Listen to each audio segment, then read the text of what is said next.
Hello guys, I'm Matan. Sikale pana member. Tara me oktare vlog se how dinga da komra. Video se si video se hanam tengin minutes.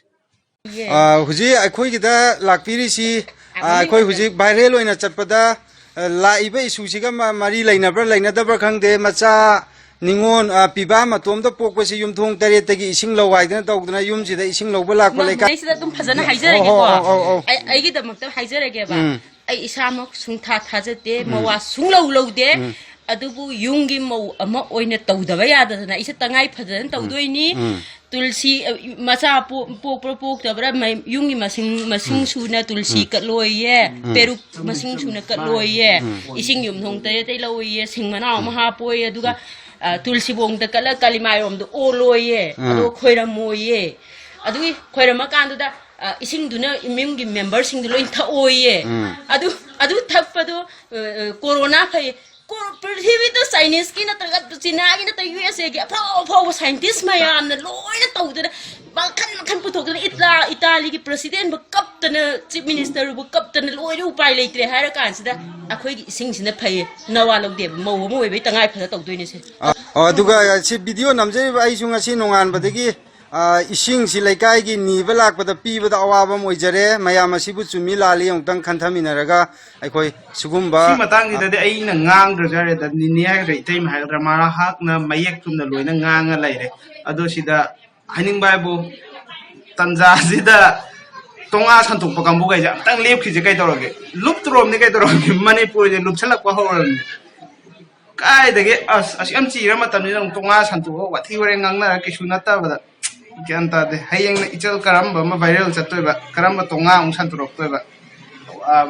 aduga sida ina haning mo point amna hadik thami ba curfew je si matang jo mayam na tang gyan ta wat pa khara lai hade si akoi gi india gi prime minister na thang iba khongthang de yam tina phaba yam tina achumbo khongthang ne law hade sida ko komra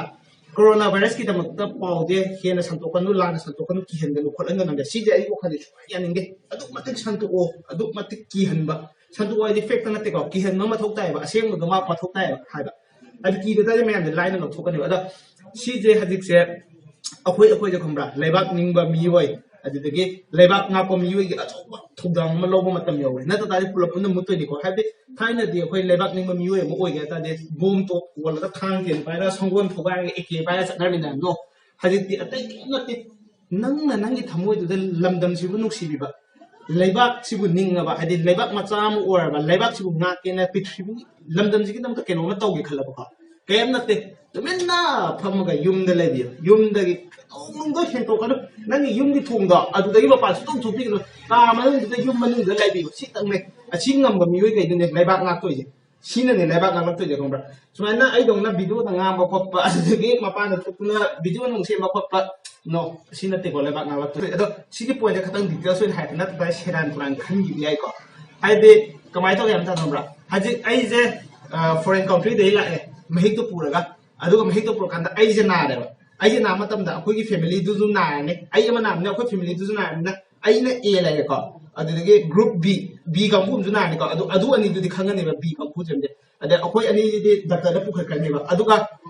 b c kam pu kham zu le ba ai na lak pa da gari tu ngala gari tu ngala pa gari du da mi kana to minare e adu de gari gi driver do kamai to ko le da makoi du na hau de ne ba ade makoi gi de mu d makoi gi family ga do sa to ki de ne ba aduna ai e ga b ga di yam ti line pha ba ngam mu ba adu ga c ga d gi kambu to group to adu di pha ba ngam mu ba de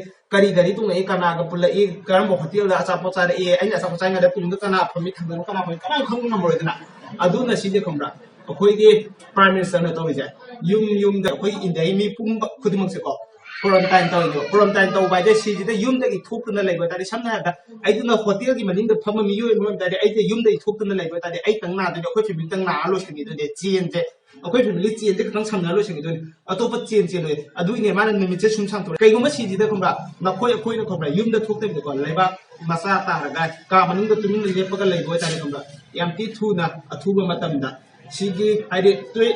12 days 15 days ki matung da de khomra khoi gi Adik lay ba public curfew kay kay kong ba loy na mak lang so pisa swangi ano kayo man ako na thuk to na pot na lay ba adu tadi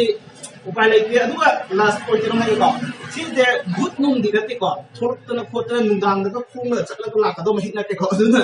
lamdi thung da sangbal ghari da châu quang ngầu vào tàu với nhau ấy u châu và nụ châu kia là cái mi mà nó thằng cục quang cái đó quoi hay thì mi mà ngồi là cái lịch sử là cái đâu nó kêu si po sim su to ni ai ga de gas lo chala ga de kamani gas lo do ri ge maitan phangi phangoi ising lo chale kamani ising gari ko ga ni no khoi le kai do transformer mai do pokhai re kamani gari la aga transformer do sem ga ni yu mai cha kamani fabricate thoda ga ni le kai du gi mi ama anai yaw re kamani gari thodu ko pu thok ga ni adu dagi medical ki team police ki team adu dagi media ki team no khoi le kai do le ni ma khoi di khung cha lo hai ra ba medical police adudagi media ki team lairam dana ko khumra kangong chai dene moi si team ohum de yaw dana khumra khoi na simit mai pang lai je sumanga moi dene aduna khang ni lotion la de ngang de khangam